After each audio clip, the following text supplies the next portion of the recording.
damos la bienvenida en el plató de Córdoba TV a Antonio Torres Rodríguez. Antonio, muy buenos días. Buenos días. Bienvenido. Bien hallada. Antonio, hoy cambiamos de asunto porque es pues uno de los grandes privilegios que tenemos al invitarte. Podemos hablar de expresión artística, de artes plásticas, podemos hablar contigo de restauración, de diseño, ¿verdad?, de juguetes artesanales, y podemos hacerlo también de escritura. Hace muy poco comentábamos esa nueva obra, esa compilación de relatos, Las alas del destino, y ahora nos vamos con otro asunto bien distinto. Conocemos un poquito mejor tu faceta como ensayista, como conocedor experto en las culturas prehispánicas, y estamos encantados de hablar, de presentar este Mesoamérica, retrato cultural del territorio. Pues sí, el privilegio, antes que nada el privilegio es mío siempre antes de venir aquí. Y después, esto fue una aventura, fue una apuesta mía, ¿no? Necesitaba no hacer solo ficción, o sea, algo de creación, sino que también, porque en el fondo todo lo relacionado con el periodismo como que es una asignatura pendiente, ¿no? Y siempre he tratado de buscando cauces, inconscientemente muchas veces, que me llevaran a eso, a la investigación. Y este libro salió como casi todo sin pretenderlo, porque el primero todo viene del primer libro que escribí de este estilo así, de ensayo, que fue El sonar de las marimbas, relacionado con Nicaragua, sobre su cultura y sus cosas. Fue la primera vez que fui a Centroamérica, a Nicaragua, y lo primero que pensé fue, que me vino porque está muy relacionado con Córdoba, la moneda de allí, el Córdoba, no el descubridor, el conquistador, o el padre, digamos, de la Nicaragua como tal, es Hernández de Córdoba, que también lleva el apellido, o sea, que tiene una relación muy directa. Y se me ocurrió escribir un libro mezclando, poniendo en concreto cuáles eran lo que tenemos en relación su cultura con la nuestra, ¿no? Desde la gastronomía hasta todo lo relacionado con la cultura, la historia. Pero contra más lo conocía, al final no fue eso porque esa fue intención, pero me fui adentrando en su cultura, que al final me dejé llevar por ella. Y en Mesoamérica, aunque conocía muchas de esas culturas, ¿no?, pero cuando fui conociéndolo, como que me atrapó. Y entonces me planteé que después de esto, necesitaría ya conocerla más. Y fue una apuesta por eso, porque pensé que escribiendo, dedicándole casi año y medio, un poco más de año y medio, era la mejor forma de conocerla. Así que siendo un ignorante de esto, ¿no?, de este tema de Mesoamérica, me metí ahí de lleno. Y gracias a eso, hoy me siento identificado con esa tierra que es maravillosa. Inicias esa aventura investigadora. ¿Cómo explicas tú esa fascinación? Pues no sé. Esa extraña cercanía que evidentemente existe, ¿no?, a nivel cultural, histórico, ahora hablaremos de ello, pero realmente lo tuyo es una especie de flechazo, ¿no? Pues sí, no, pero no creo que es una cosa nueva. Porque si miro para atrás ya te digo que el subconsciente parece como si tuviésemos en el fondo cada uno una relación que uno identifica con un sitio determinado, con unas cosas, y que uno no es consciente de eso, pero el destino o el tiempo te va poniendo ahí. El lugar en el mundo, ¿no? Sí, y yo siempre tenía una fascinación, como una relación no de añoranza, pero casi. No se puede tener añoranza con un sitio donde nunca he estado, ¿no? Pero, sin embargo, todo lo que estaba relacionado con Latinoamérica, especialmente con Cuba, como que de siempre de niño me atraía mucho. Y es más, la primera vez que salí de Córdoba, digamos, me fui a Canarias, y porque no me atrevía a irme a Latinoamérica. Y fue más porque, digamos, que es como la puerta, ¿no? Ya lo decía algún escritor y el poeta, que no recuerdo ahora el nombre, pero que ya lo dijo, que Canarias era la puerta de Latinoamérica. Y me fui allí, y estuve 7 años viviendo, nada más que por acercarme más a esto. Y al final, no podía dejar escapar esto. Y mi relación con Latinoamérica, especialmente con Mesoamérica, viene de siempre, no es una cosa nueva. Y siempre con esa imagen permanente del sinsonte, ¿verdad?, que daba título en náhuatl, en su lengua original, Sensuntli, a esa obra del año 2011, título acorde y coherente por cuanto permite el paralelismo de esas 400 voces o hermosos trinos de este pájaro con la diversidad étnica y cultural de todo el continente americano, ¿no? De alguna manera es una gran metáfora que expresa tu conocimiento y tu devoción por esta tierra. Sí, es un símbolo. Hombre, yo no sé, ojalá pudiera, pero no tengo ni memoria ni capacidad mental como para asimilar tanta información como me gustaría, y retenerla para poder disfrutarla. Porque sí es verdad que este libro, al tiempo que iba conociendo, también hay muchas veces que se te va quedando un poco atrás, especialmente porque son muchas fechas son muchos acontecimientos históricos que se te escapan un poco en cada periodo. También muchos sitios y muchos nombres de otros idiomas, de otras lenguas, especialmente del náhuatl, como que cuesta a veces mantenerlo eso, ¿no? Pero bueno, cuando se me olvida algo, vuelvo, cojo el libro y disfruto de él, ¿no? Sí, es así. En esta obra a la que hacíamos referencia, pues incorporabas una cita de Isaac Asimov, decía que espera 1000 años y verás que se vuelve preciosa hasta la basura dejada atrás por una civilización extinta, ¿no? En este caso nos encontramos, pues, bueno, quizá esos vestigios que tengan mayor, menor importancia, pero sí muchísimos tesoros, grandísimas joyas que siguen siendo hoy por hoy, pues, todo un universo por descubrir, ¿no? Todo un territorio por indagar. Sí, siempre, toda nuestra historia siempre se nos va quedando, en la historia nos vamos recogiendo un poco, pero siempre queda mucho que se va olvidando, ¿no? Entonces la arqueología, todos los restos que vamos dejando por el camino de otras generaciones, es como si volviéramos, como si para nosotros fuese casi siempre una cosa nueva. Entonces es como disfrutar, es volver, no es volver, es encontrarse de eso, de algo que no conoces, pero que está ahí antes que tú, de siempre, claro. Y algo que no siempre se ha hecho bajo la premisa de la interculturalidad, sino muchas veces pues tratando de sofocar ese origen, esa cultura. Tú nos cuentas como anécdota que en el siglo XVII se llegaron a confundir a los indígenas americanos con los descendientes de los israelitas de las 7 tribus de Israel, ¿no? Una teoría sostenida hasta inicios del siglo XX, ¿no? Aproximadamente. Sí, hasta hace muy poco. Esto nos da una idea un poco de cómo hemos creído en esa distancia y sencillamente nos hemos desligado, y algo que no solo sucede con el resto del mundo, con Occidente en particular, sino incluso con esa propia, digamos, invasión, ¿no? Esa cultura occidentalizada en el propio territorio, ¿no? Hoy día, pues por desgracia, conocemos, ¿no?, cómo esos pueblos indígenas viven peleando y luchando por sus derechos y a veces pagándolo con la vida, ¿no? Sí, es lo que tiene el desconocimiento, que muchas veces nos confundimos y ponemos cosas ahí, pero poco a poco el tiempo va poniendo las cosas en su sitio. Las 7 del 721, creo que fue, las 7 tribus de Israel que desaparecieron, y hubo un estudioso que le dio por ahí, como tantas otras cosas, le dio por situar a estas tribus en América, y que pensaban que esta zona, Mesoamérica o América Latina, que empezó a poblarse, digamos, a partir del 500 a.C. Después ya se ha descubierto que no, o sea, se ha demostrado científicamente que no es así. La verdad es que parte de mucho de todo esto es porque no quedaron muchas cosas. Lo que tenemos digamos que es reciente, o sea, todas las culturas, no solo mesoamericanas, especialmente todas, pero especialmente mesoamericanas, que es la zona donde más reúne, porque luego está la parte de los incas del Perú y otras más pequeñas, pero son estos dos núcleos, ¿no? Y ese núcleo en concreto de Mesoamérica, pues casi todo, excepto a partir del clásico de los mayas, que empezaron a escribir en forma la escritura, también los olmecas, pero no tanto, no se desarrolló tanto como en el clásico con los mayas. Y estos empezaron a utilizar a los glifos como jeroglíficos, pero claro, todavía hoy están por descifrar, eso no se sabe mucho, ¿no? Porque hasta hace poco, fíjate, que se creía el fin del mundo, y no era nada más que una cuenta del tiempo, ¿no?, de uno de los calendarios de los mayas. Entonces, como no dejaron nada escrito, porque no tenían una escritura ahí, pues todo era, digamos, verbal, ¿no?, oral, pues todo eso se perdió. Ahí lo que quedaba era a partir del siglo XVI, porque todo fue cuando los cronistas y todo, cuando llegó la conquista, empezaron a recoger toda esa historia que había verbal, oral ahí entre los pueblos. Por eso hay mucho que se perdió, no todo, porque ese es otro mundo que deberíamos hablar y que tiene mucho, pero sería otro tema interminable.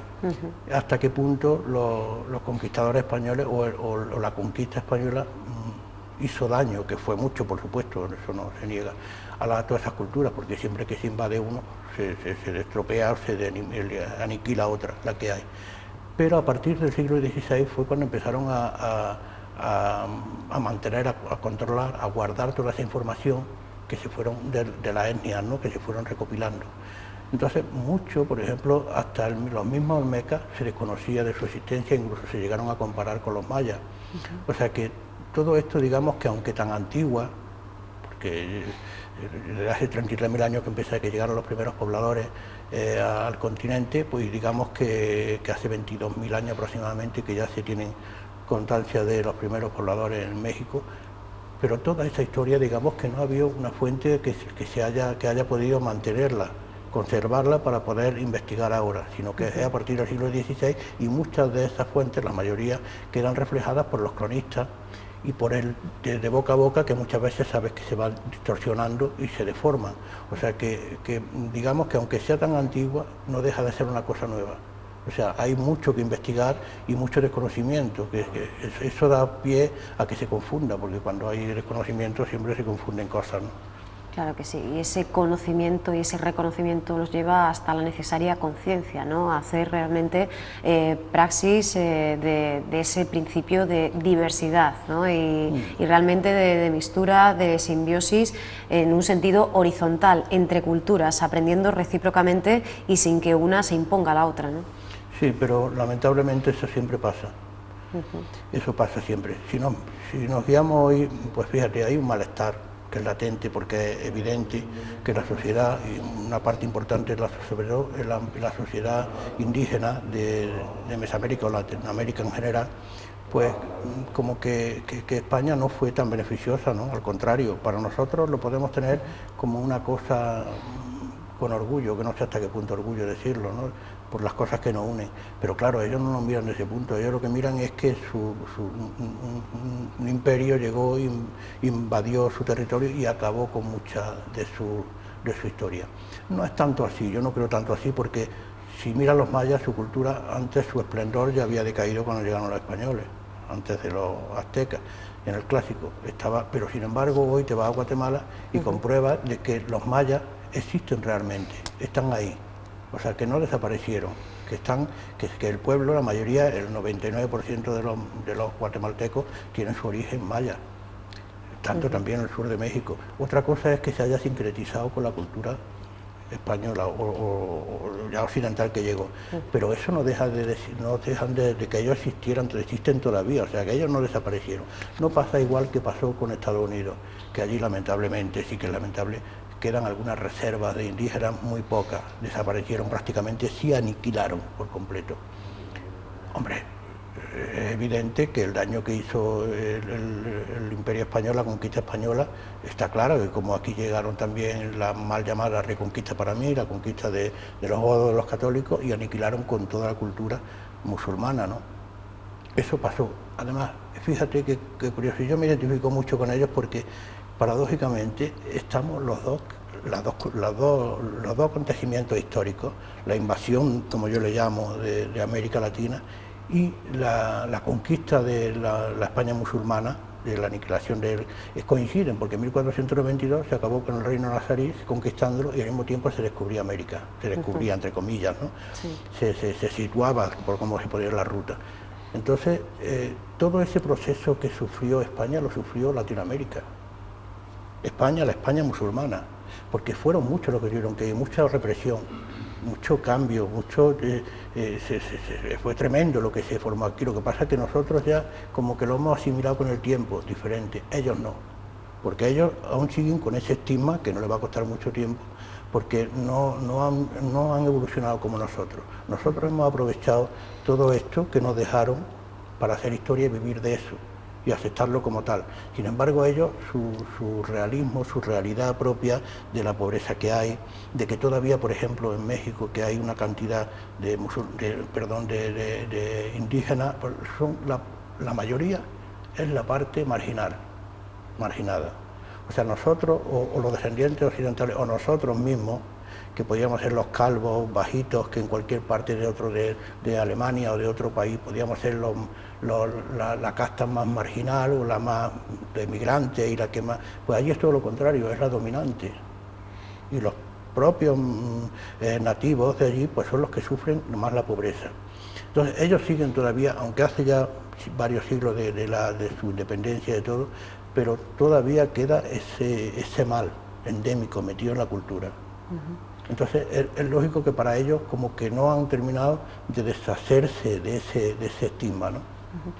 Entendemos aquí entonces esas palabras en las que decías que este libro es el que más trabajo te dio, el que más te costó, y además del que te sientes más orgulloso. Hay que decir que son muchísimos, no solo los curiosos, los entendidos también, pero sobre todo los alumnos, los estudiantes universitarios que, bueno, pues desde allí mismo, oriundos de Latinoamérica, se acercan y tienen como referencia este Mesoamérica, retrato cultural del territorio, o esas otras obras que hemos mencionado antes, ¿no? Estás iluminando el camino con esa investigación, con este trabajo, incluso también para ellos, ¿no? Pues sí, es lo que más orgullo me provoca. Pues sí, porque hay mucha gente, muchos estudiantes que visitan mis dos blogs, tanto El Mirador Impaciente como Sensuntli, y hay veces que en época de exámenes así, pues incluso yo me sorprendo porque hay visitas de hasta 3.000 y 4.000 diarias que he tenido, ¿no? Y son muchos los comentarios que me llegan, tanto por vía del propio blog como también independiente a mi correo, ¿no? Lo buscan y me mandan y me dicen que por favor que le envíen, que no encuentran una determinada información para su estudio. Otros me dicen, pues no encontré lo que buscaba, otros me dicen que me lo agradecen, ¿no? Y bueno, eso me llena de orgullo y también me empuja a que lo que no han encontrado, que trate de buscarlo para seguir yo ofreciéndoselo. Pues sí, porque si yo fui un niño que terminé el EGB antiguo y con 13 años ya tuve que trabajar muchas horas, ¿no? Y a partir de ahí pues trabajé en cocina, en hoteles, en bares, y tuve que ayudar a mi padre, que estaba minusválido en aquella época, y no tuve la opción esta de poder estudiar y llegar a la universidad. Es una asignatura pendiente que nunca es tarde, que igual en cualquier momento, pero pienso que soy más inquieto, necesito buscar antes. Para mí es un orgullo de que todos esos estudiantes tomen como referencia mi esfuerzo, ¿no? mi trabajo. Eso vale mucho. Un trabajo que ha dado ya tantos frutos, ¿verdad?, que hemos tenido de alguna manera que subdividir, ¿no? Tantísima información. Comenzamos por Mesoamérica introduciendo, ¿verdad?, en uno de los territorios más interesantes y fecundos de todo el planeta, originado hace miles de años en la costa del Golfo de México y que se expandió pues hasta el centro y el sur. De actuales países, actuales terrenos, tú mismo lo dices y lo reiteras en esta obra, que no se corresponde Mesoamérica con un país en concreto, sino que estamos hablando de una zona, de una superárea que merece pues un estudio y un análisis aparte, ¿no? Sí, no es un territorio físico, geográfico, político en sí, no tiene unas fronteras estáticas, sino que a lo largo del tiempo y dependiendo de las migraciones, porque hubieron muchas y de los acontecimientos, pues se fue extendiendo o se fue mermando, ¿no? Especialmente por el norte de la frontera, no por el sur. Mesoamérica tiene aproximadamente 1 millón de kilómetros cuadrados, es una extensión muy rica en diversidad de todo tipo, ¿no? Y aunque especialmente es montañosa. Fíjate que un detalle para que te haga una idea también, que a mí me llamó la atención mucho también, fue cuando Hernán Cortés llegó de vuelta a Madrid y a Carlos V se presentó para explicarle cómo era el relieve de la geografía de la Nueva España, donde incluyó México y toda esa parte de Centroamérica. Cogió un papel, lo arrugó y lo dejó sobre la mesa, ¿no?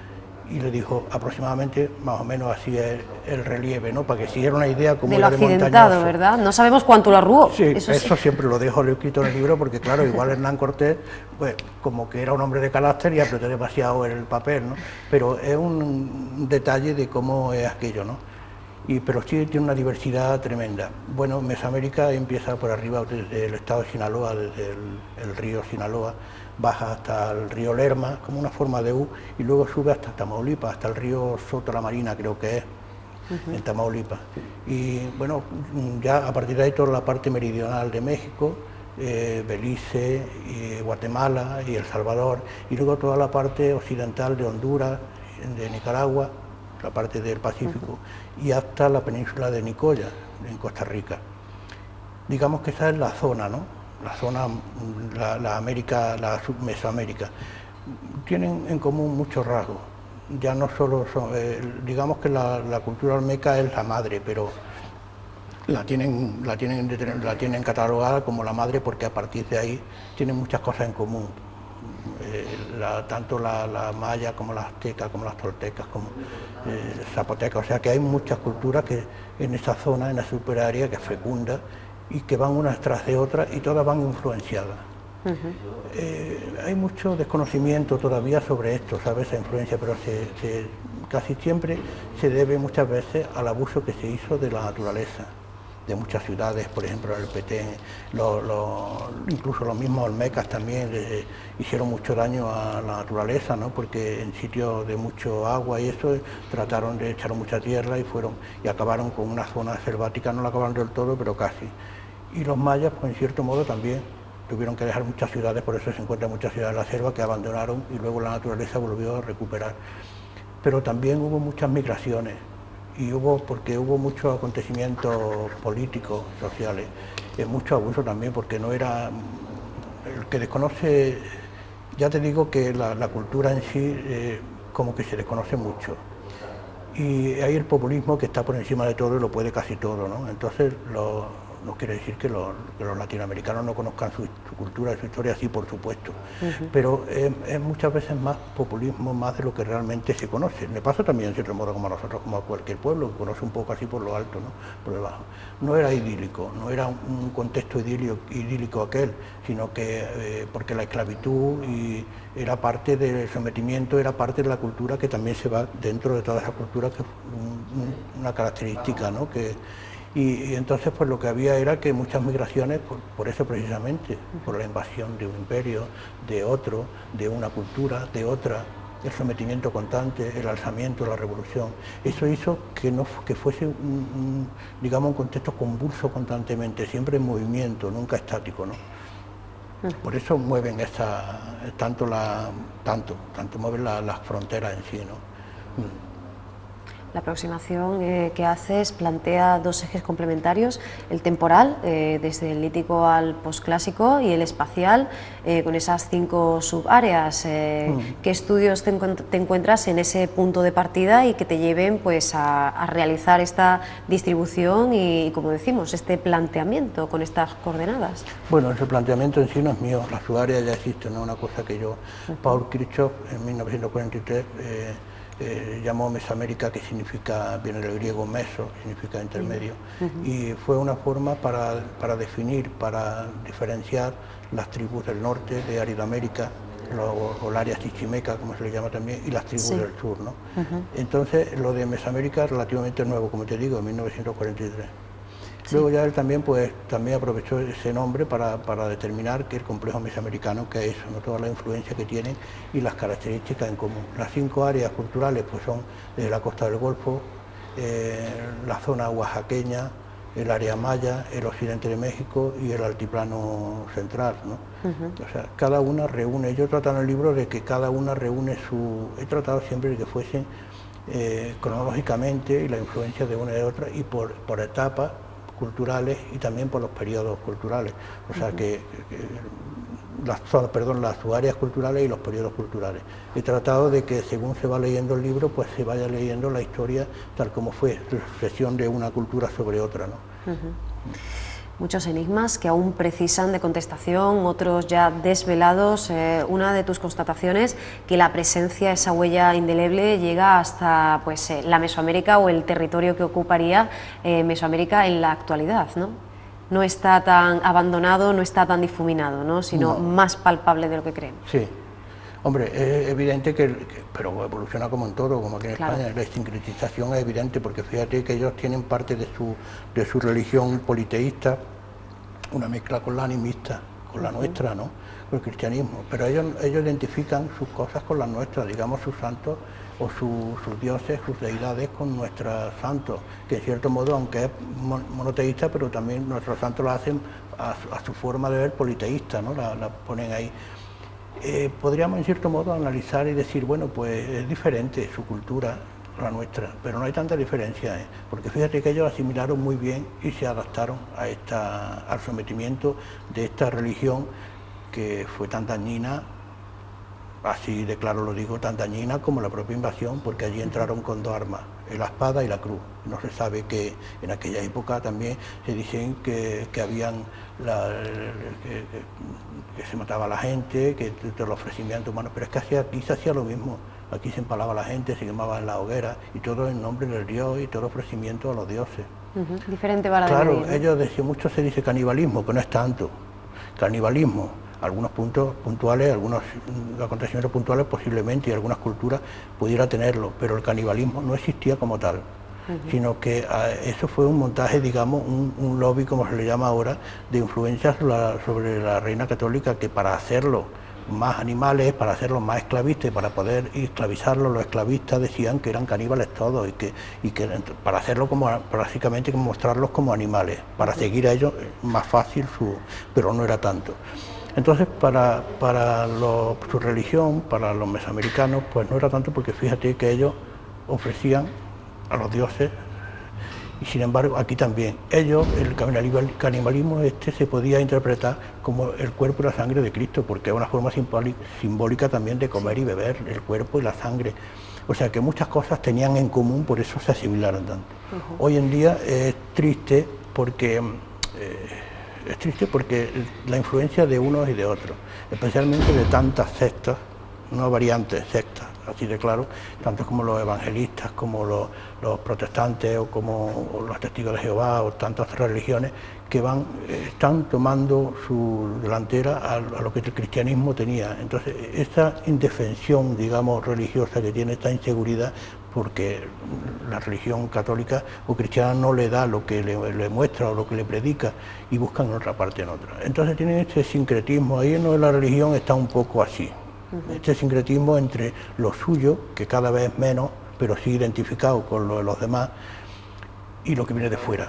Es una mezcla rara ahí que lamentablemente eso no hace daño, ¿no? O sea, eso no le hace bien a su cultura, al desarrollo de identificarse, de una identificación como pueblo, como cultura en sí. Pero sí, no cabe duda de que están vivos. O sea, ellos viven, y tú vas por las calles de Guatemala y te encuentras un colorido, y te encuentras que, por cierto, tengo que decir que siempre que he ido a Latinoamérica, especialmente a Centroamérica, yo me he identificado como en mi casa. Siempre me han tratado escrupulosamente, con un trato exquisito, y cada vez que yo veo cómo tratamos aquí me avergüenzo, realmente me avergüenzo, y además mucho de cómo tratamos y de qué manera tan despectiva. Algunos, no todos, muchos. Es verdad que no los españoles en sí, porque la sociedad muchas veces peca por ignorancia, pero también la ignorancia se hace mucho daño, es como un niño que muchas veces hace daño sin tener esa maldad. Pero sí es verdad que tratamos aquí a los inmigrantes como muchas veces se oyen cosas despectivas como sudaca o panchito. Yo jamás he escuchado eso allí, jamás. Yo siempre que he ido allí siempre me he encontrado un trato exquisito y siempre con los brazos abiertos. Y yo no tengo más remedio que eso, que engrandecer el trato y a toda esa cultura, a toda esta gente de allí. Yo me siento identificado con ellos, y ya te digo que muchas veces avergonzado del trato que le damos. Completamente fascinante todo esto que nos cuentas, esta tierra de contrastes. Podríamos atender a muchísimas vertientes, ¿verdad? A muchos espacios. Si te parece, nos podemos detener un momentito en esa relación con el paisaje, la climatología, pues desde los espacios desérticos a las lluvias tropicales.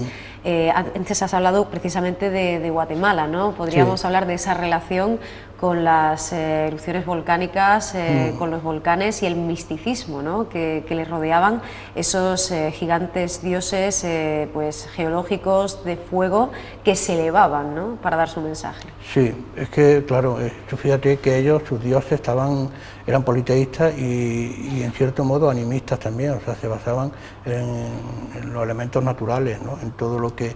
Y también los animales, por ejemplo, los olmecas estaban, el jaguar todo se movía alrededor del jaguar.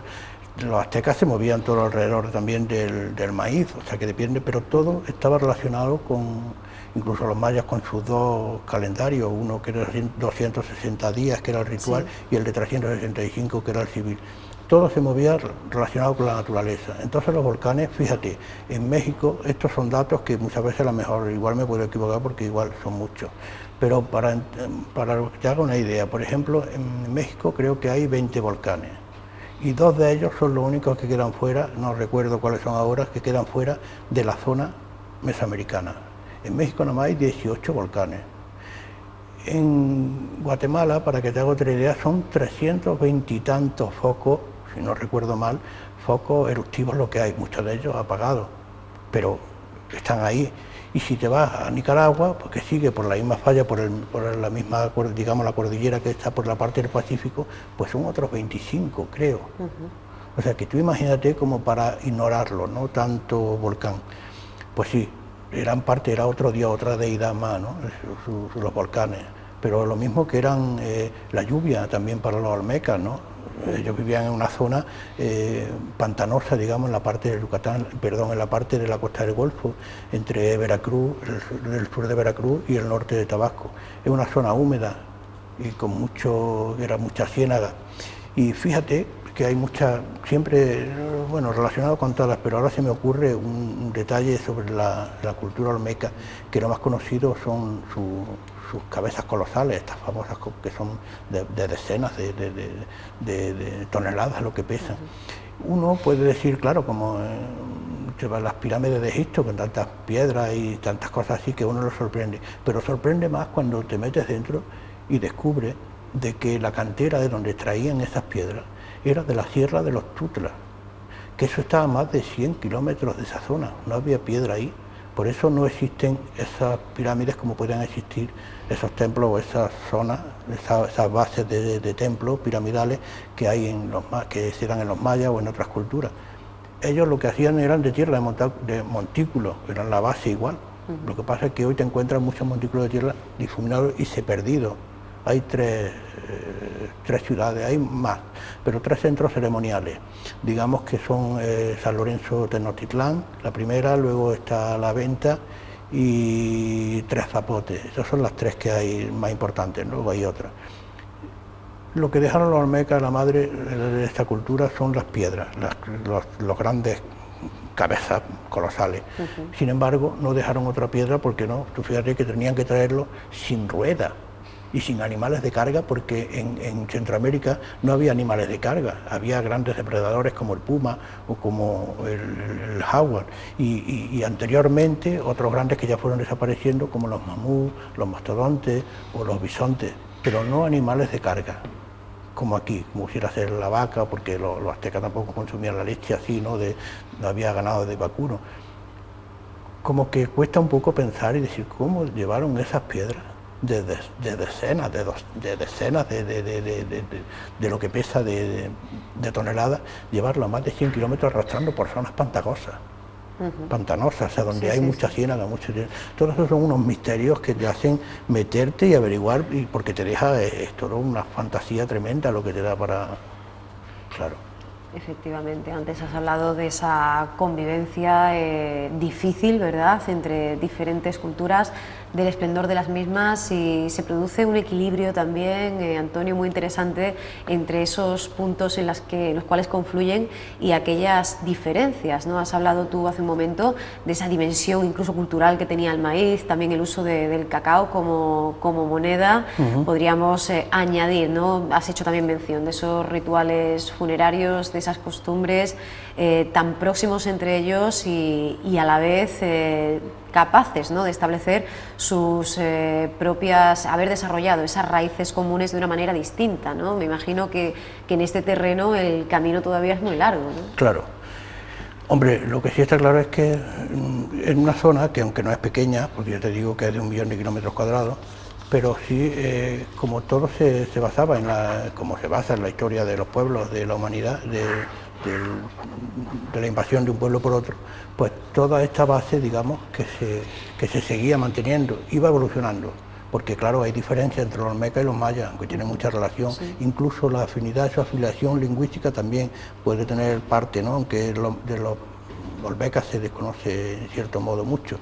Pero sí es verdad que aunque haya sus diferencias, ahí están las características esas, los puntos en comunes, como eran como eso del juego de la pelota, por ejemplo, que era un ritual, o los templos también, que no eran una cosa, por ejemplo, no tiene que ver nada las pirámides, que muchas veces las confundimos, las de Egipto con las de Latinoamérica, porque Egipto son complejos o tumbas mortuorios, ¿no?, edificaciones mortuorias.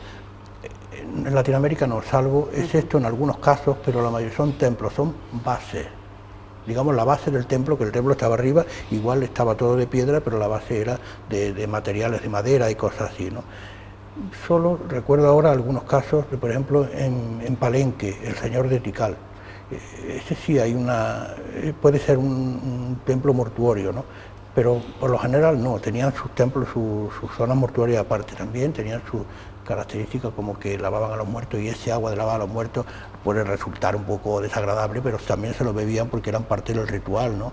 Igual que se sacaban sangre con una espina de maguey de la lengua, de los testículos, de las piernas, y se lo ofrecían. Era porque todo se ofrecía igual que cuando los cuerpos se ofrecían a los dioses, ¿no? Era una forma de ofrecerle, la sangre era el alimento, más incluso el propio cacique o el propio rey también se hacía endulzar la lengua y ofrecía su sangre a los dioses, ¿no? O sea que no era una cosa, digamos, que era por el hecho del morbo y el daño de... Hombre, estaban las guerras floridas, que sí, las guerras floridas se hacían precisamente para esclavizar y ofrecer esos cuerpos, esos asesinatos a las deidades, ¿no? Pero no se hacía por el hecho del morbo, porque fueran así de sangrientos, sino el hecho de que su cultura, entendían su religión, su cultura, sus dioses de esa manera. Igual que nosotros, ya te digo, es la sangre y el cuerpo de Cristo. A quien si lo ponemos a analizar y dice, joder, pues se bebe la sangre y encima le pega el bocado. Eso es simbólico, pero está diciendo eso. Pues ellos hacían lo mismo, pero con más realismo. Importante este juego de espejamiento, ¿verdad? De reflejo que nos propones permanentemente. Antonio, hoy se nos acaba el tiempo, pero me encantaría Qué pena, que me he quedado a la mitad.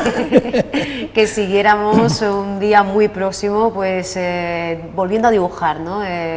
Trazando de nuevo esos contornos de esta esfera de las culturas amerindias, y te invitamos, Antonio, a que continúes con este viaje que, como decimos, no tiene fin, ¿no? Y es toda una suerte. No tiene. Además, para mí es fascinante, porque cuanto más conozco, más me empuja a conocer. Más quieres saber, ¿no? Más quiero saber, de luego que sí. Pues, Antonio, muchísimas gracias y te esperamos en breve. Encantado, para vosotros siempre. Muchas gracias. Muchas gracias.